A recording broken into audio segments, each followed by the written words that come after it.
Honorable Semujju Nganda mu kaseera kano gwe nkuletedde ono nga yaliko omubaka ow'ekira wabulanga mu kisanja kino tebaamuzaayo abantu b'ekirandooza bagamba awumulemuko tujja kuba tumwetaaga mu maaso awo. Ono y'omu ku bantu abateerya ntama, y'omu ku babaka ababadde bakankanya Parliament, y'omu ku babaka nga wayimirira ku nsonga agivaako ng'emaze kuggusibwa. Ono y'omu ku babaka abadde bakankanya ne Speaker nga wayimirira wali eri okwogera ne Speaker akankana wabulanga mu kaseera kano Parliamentary yazzeeyo, wabula okuba nti Parliamentary yazzeeyo tekimugaana kubanga ayogera ku nsonga ezimu oba endala ezigenda mu maaso mu ggwanga. Ono aviiriddeyo President Yoweri Kaguta Museveni ku nsonga ez'okuwamba abantu mu ggwanga era ng'ono kyatandikiddeko ye Dr. Kizza Besigye engeri gy'ali okutulugunyizibwamu mu kaseera kano n'atuuka okubeera nga agwa mu kkooti ng'alajanira bulamu bwe wabula nga tewali ayamba. Ono ajjukiza President Museveni nti mu kaseera kali nga bali mu nsiko Dr. Kizza Besigye y'omu ku bantu abamujjanjaba,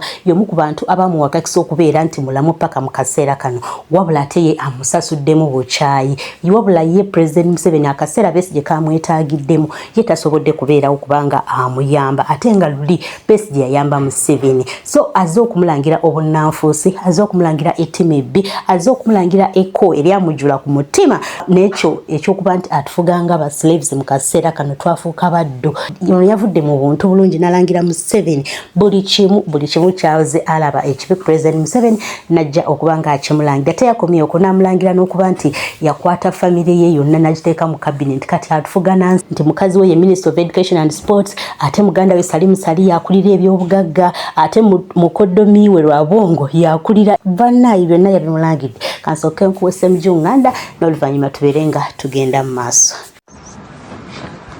Bismillahir Rahmanir Rahim. Assalamu alaikum wa rahmatullahi wa barakatuh. I greet all of you in the name of the Almighty God.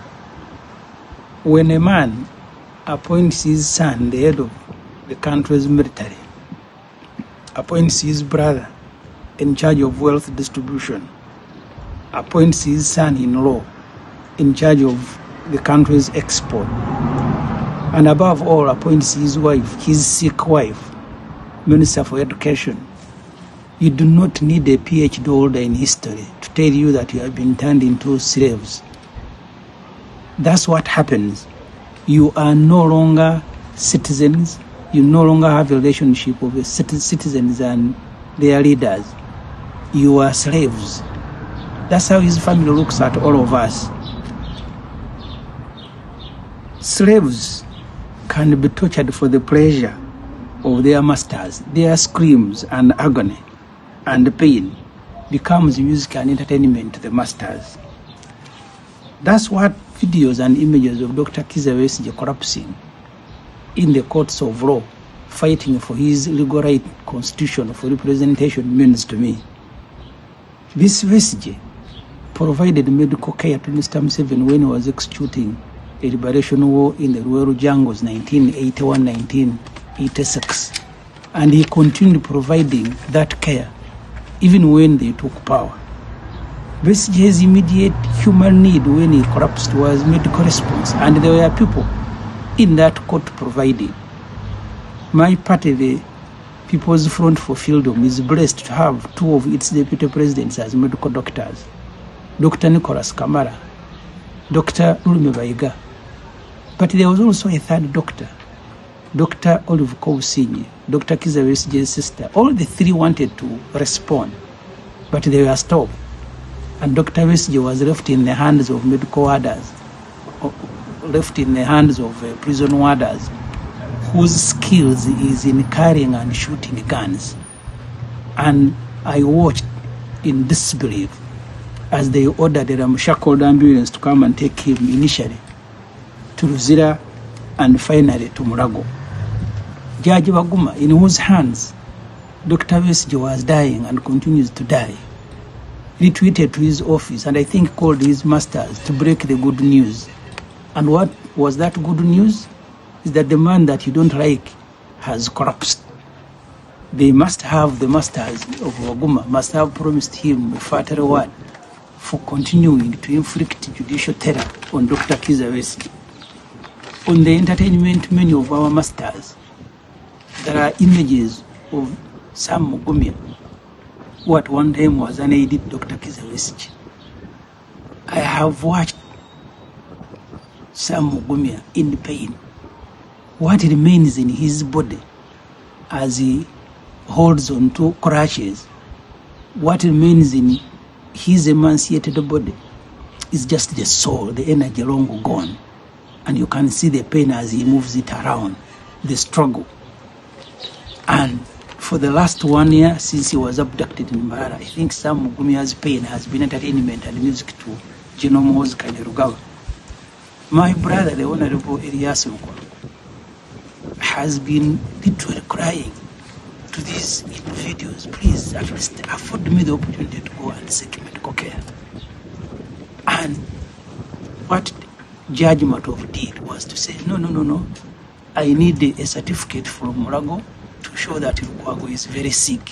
Someone who has been in Murago, Matov wants a certificate from Luzira, as if Luzira prison is a medical facility.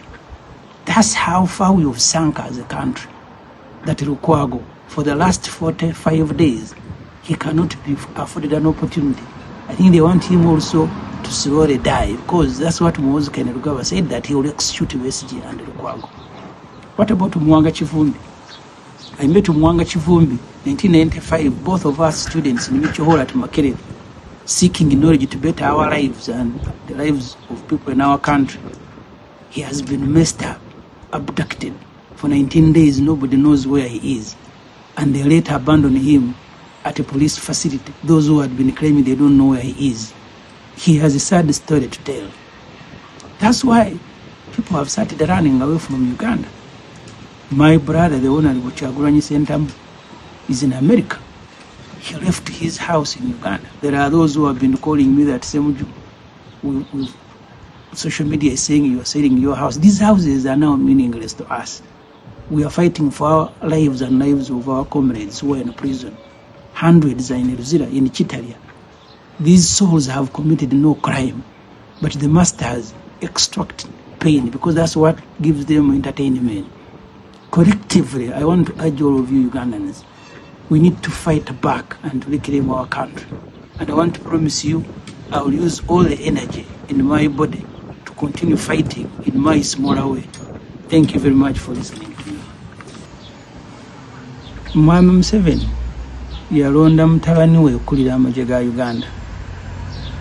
N'alonda muganda we Salim Saleh nti yagaba obugagga mu Uganda.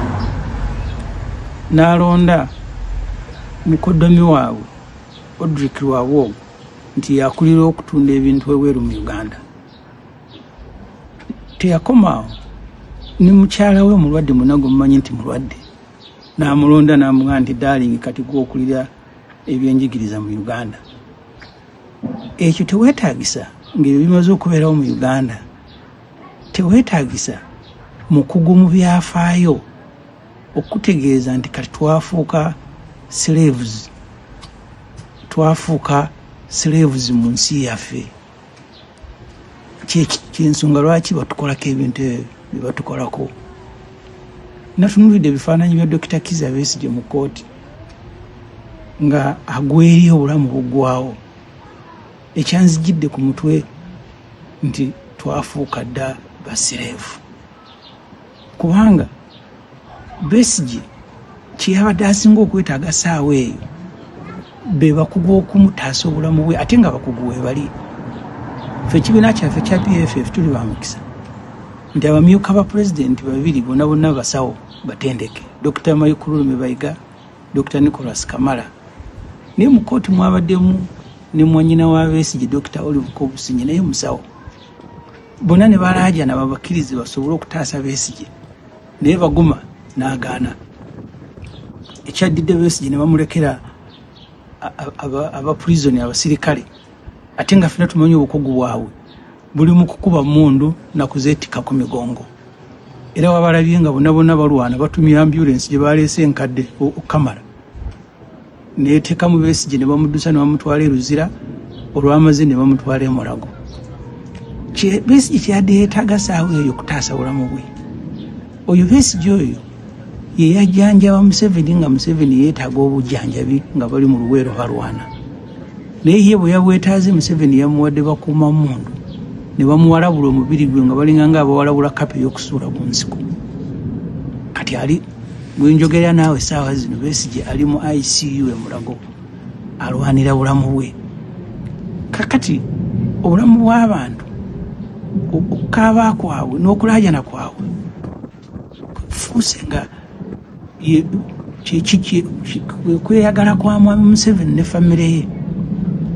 Muna mwalabye akatambi akalimu ebifaananyi ebya Sam Mugumya, oyo yali muyambi wa Besigye. Baamukuba takyasobola na kuyimirira, akwata bugaali, omubiri gwaggwawo dda temukyali maanyi lwakuba Katonda akyagukumiddemu omwoyo. Namulabye bambi nga neena alwana okutambuza omubiri gwe. Ebifaananyi muna mwali birabye. Muganda wange Erias Lukwago bagenda okumuwamba okuva ewe wakanga mulwadde nga bakimanyi ali mu kujjanjabibwa.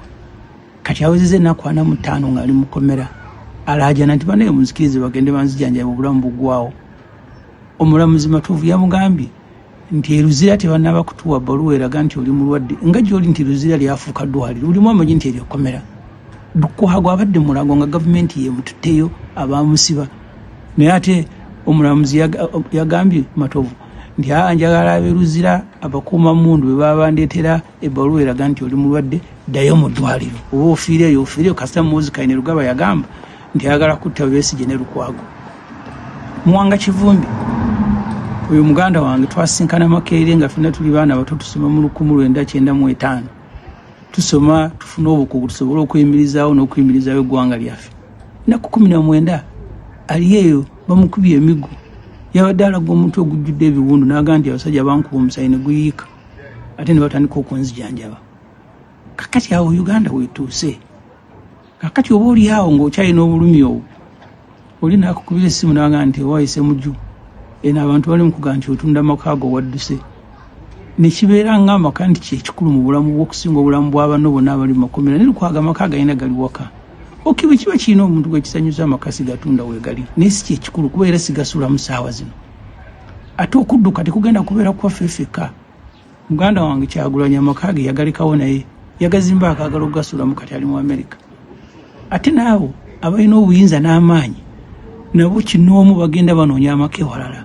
Bwe tikyakwewuunyisa nti muwala wa Sam Kuteesa abagagga abalina obuyinza Shatsi Kuteesa nti ate naye yagenda mu Amerika anoonyeeyo obutuuze naye ng'ate mulamu we Muhoozi Kainerugaba yalina obuyinza yeerabanga na malayika yagaba obulamu n'okufa naye mulamu we yaddukira mu Amerika. Adoniya yeebale bakamulonda okubeera minisita w'ensonga ez'ebweru naye obutuuze alina bwa mu Amerika. Dr. Muganga alina bwa Canada. Vice Chairman w'NRM okuva e Teso alina bwa Amerika. Si ffeffeka abagenda okukomawo okutandika okubeerako ebweru. Naabo bennyini abasazeewo okwonoona ensi ya Uganda nabo bajja kudduka tulyesanga nga mu nnyonyi nga buli omu agenze kunoonya butuuze walala. N'olwekyo njagala kubakubiriza bannayuganda obutassa mukono nga tulwanirira ensi yaffe. Nange mu ngeri yonna gye nsobola yonna gye n'abandi oba n'abankomyewo oba n'abeera ku muliraano kye nsobola okukola nja kikola okulaba nga Uganda etereera. Bino ebirala Katonda ajja tusaasira mwebale nnyo okumpuliriza.